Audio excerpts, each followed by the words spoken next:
अस्सलामुअलैकुम। आज की कुछ ताज़ा खबरों के साथ हाजिर हूँ। ऐसी मज़ीद वीडियोस देखने के लिए हमारे चैनल को सब्सक्राइब करें और घंटी के निशान को दबा दें ताकि मेरी रोज़ की वीडियो आपको मिलती रहे। शुक्रिया। दूसरे ये कि जो क्रूशल डिसीजन था, चले आपने फैसला कर लिया इमरान खान साहब को हटाने का, आपने हटा दिया इमरान खान को। क्या आपके पास वो विजन था कि आप आगे कैसे लेके जाएंगे? आप उसी वक्त हटाकर इंतखाबात का ऐलान कर देते हैं। आपकी मॉरल पॉलिटिकल पोजीशन बड़ी स्ट्रांग हो जाती उस वक्त अगर आप ये ऐलान कर देते कि हम आम इंतखाबात की तरफ जा रहे हैं, इमरान खान की हुकूमत का हमने खात्मा कर दिया एक आईनी तरीके से, ठीक है, और हम खुद बरसर इख्तिदार नहीं रहना चाहते। 16 महीने का जो ड्रॉबैक है आपके पास, बज़ाहिर आज ये नजर आ रहा है कि आपके पास कोई माशी प्लान था ही नहीं। बिल्कुल ठीक, ये बिल्कुल नजर आ रहा है कि आप एक वजीर खजाना को लेके जा रहे थे, आप फिर उसको तब्दील करके दूसरे वजीर खजाना को ले आए।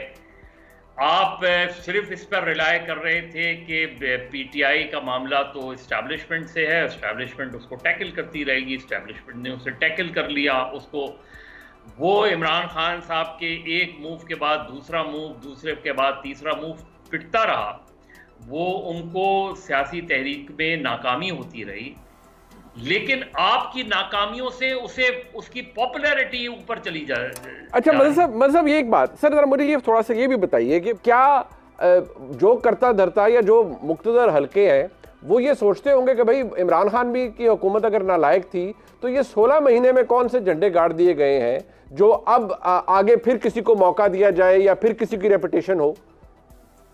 देखिए मुनीब, इन 5 सालों में अगर किसी किरदार से पूछगछ होनी चाहिए, मैं पूछगछ की बात कह रहा हूं, मैं आगे मुकदमे या उसकी बात नहीं करना चाह रहा हूं, वो जनरल कमर जावेद बाजवा हैं। आप 2008 का 18 का सिनेरियो ले लें, आप 2022 का सिनेरियो ले लें, आप उसके बाद की सूरत हाल ले लें, 2 लोग हैं जिनसे पूछगछ होनी चाहिए, जनरल बाजवा और जनरल फैज। क्योंकि पॉलिटिकल क्राइसिस से बराह रास्त ये मुतासिर नजर आते हैं, मुतासिर इन अ सेंस कि एक्सटेंशन हो, उनका तबादला हो, पॉलिटिकल मैनूवरिंग हो, किसी को यकीन दहानी करानी हो, किसी को गलत फहमी पैदा करनी हो।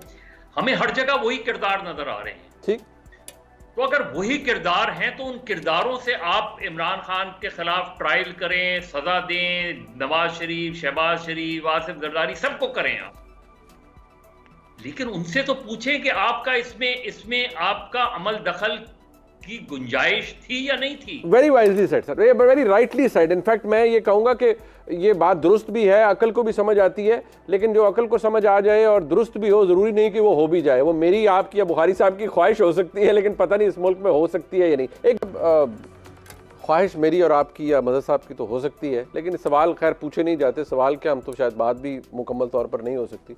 बट अब मसला ये है कि अब पाकिस्तान की आवाम क्या मज़ीद उसी तरह के लिए, आप बेशक वोट को इज़्ज़त दो या जिए भुट्टो या मौलाना फजल रहमान साहब ने कहा जो ये यहूद ने साजिश की, इमरान खान के यहूदियों ने साजिश की इमरान खान की सूरत में पाकिस्तान के अंदर, ये अवाम, ये चूरन, मैं बसद एहतराम, मैं बहुत एहतराम है तमाम सियासी जमातों के लिए, अवाम आज के हालात में ये चूरन दोबारा खरीदेंगे? Will they buy it?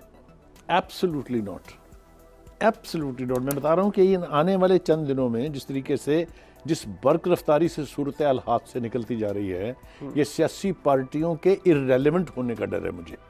मेरी बात को फेंकिए मत, ये तमाम पॉलिटिकल पार्टीज मेन स्ट्रीम की, अगर हालात फौरी तौर पे काबू न किए गए, फौरी तौर पर एक्सेप्टेबल रिलीफ ना मिला लोगों को, सर वो कहाँ से मिल सकता है? निगरान हुकूमत कहाँ देना होता है? नहीं देंगी ना, तो निगरान हुकूमतों ने तो चला जाना है ना, नहीं ठहरना। वो जो आएंगी या जो थी, they have to face the real brunt of the anger of the people. ये तो तबाही हो गई है। यानी हमें बताया जाता है कि जितनी भी थर्मल की बिजली है वो अब 4 रुपये पर यूनिट पैदा कर रहे हैं। हमें बताया जाता है जो IPPs हैं वो 29 रुपये यूनिट आपको दे रहे हैं। तो ये मैं 50 कहाँ से दूँ? मैं कैसे पे करूँ 50? और आप ये याद रखें कि आपकी पॉपुलेशन का 80% जो है वो सैलरीड क्लास है या लोअर मिडिल क्लास है जो ऑलमोस्ट एलिमिनेट हो चुकी है। रियलिस्टिकली कोई एनालाइज करने के लिए सूरत हाल को तैयार नहीं है। किसी को इदराक ही नहीं लगता मुझे कि ये जो आग लग रही है ये जब भड़केगी तो इसके शोले आसमान में नजर आएंगे। मैं कतन पैनिक क्रिएट करना नहीं चाहता हूँ, लेकिन मैं देख रहा हूँ जो टेम्परामेंट है लोगों का, जिस शिद्दत के साथ पाकिस्तान के ऑलमोस्ट हर कोने से आपको एजिटेशन मिल रहा है। मस्जिदों में अजानों के बाद एजिटेशन की कॉलें आ रही हैं। वजीराबाद में उन्होंने मस्जिद में बुला के हल्फ लिए कि आप नहीं, कराची में देखें क्या हुआ कि इलेक्ट्रिक्स वाले आए मीटर काटने के लिए, उनको पिटाई हो गई। आपके सामने है। This is the tip of the iceberg. ये जून जून वक्त गुजरेगा, लोगों को रिलीफ नहीं मिलेगा, ये it will be highly inflammable. मैं आपके प्रोग्राम में जिम्मेदारी से ये कह रहा हूँ कि पीपल्स पार्टी, नून लीग, इनको अपना असेसमेंट करनी चाहिए सूरत हाल की। The time is not in their favour. Mother साहब, ये जो गुस्सा लोगों में है ये सबसाइड हो जाएगा इंतखाबात से? वो 90 दिन में होते हैं या 160 दिन बाद होते हैं? सबसाइड होगा ये गुस्सा आपके नजदीक? नहीं होगा। देखिए, दो तरह का रिएक्शन हो सकता है। एक तरह के जब इलेक्शन जितनी जल्दी हो बेहतर है, और वो इसलिए बेहतर है इलेक्शन जितनी जल्दी हो क्योंकि कम से कम अगर इलेक्शंस मूड में आप जाते हैं, कोई नई हुकूमत बनती है, नई जमात बनती है, तो लोग उसमें बिजी होके लोगों अपना गुस्सा निकालेंगे वोट की शक्ल में। दूसरी बात यह कि इस चीज़ को अगर आपने इंश्योर नहीं किया, फ्री एंड फेयर इलेक्शन और लेवल प्लेइंग फील्ड, तो फिर ये गुस्सा बिल्कुल, देखिए जब लोग सड़कों पे आ जाते हैं वो एक टाइम होता है जब इलेक्शंस हो रहे होते हैं, और उस वक्त वो चीज़ कोई भी रंग ले सकती है। 77 में एग्जैक्टली यही हुआ। 77 में जब इलेक्शंस हुए तो लोग सड़कों पे थे, और फिर जब इलेक्शन पे धांधली का इल्जाम लगाया तो फिर आप उसे एजिटेशन में कन्वर्ट करना कोई मुश्किल नहीं हुआ, और वो एजिटेशन में तब्दील हो गया। और वो जब उन्होंने प्रोविंशियल असेंबली का बॉयकॉट किया तो वो one of the most effective boycott था, इसमें लोग निकले ही नहीं वोट डालने। तो ये जो तरीक़ाकार है कि अगर लेवल प्लेइंग फील्ड नहीं मिली तमाम जमातों को तो फिर वो गुस्सा दूसरे अंदाज में निकल सकता है, क्योंकि बहरहाल एक वो होता है जब किसी पार्टी को, आज ही कराची में पीटीआई ने रैली निकाली, उन पर लाठी चार्ज कर दिया आपने उसने।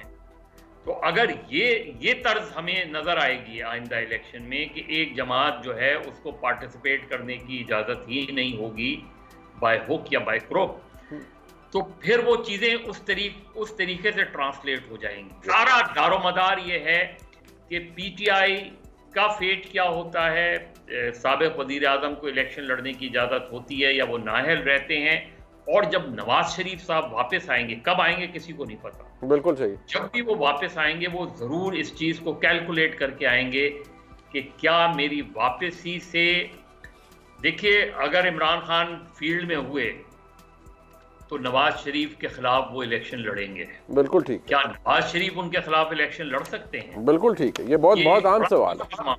और अगर वो उनके खिलाफ इलेक्शन में हुए, वो उनके खिलाफ इलेक्शन नहीं लड़ सके या नहीं जीत सके, तो बकौल जनरल ज़िया-उल-हक के रेफरेंडम के लाइटर नोट पे, तो फिर अनवारुल-हक काकड़ जो है वो तवील अरसे तक रहेंगे।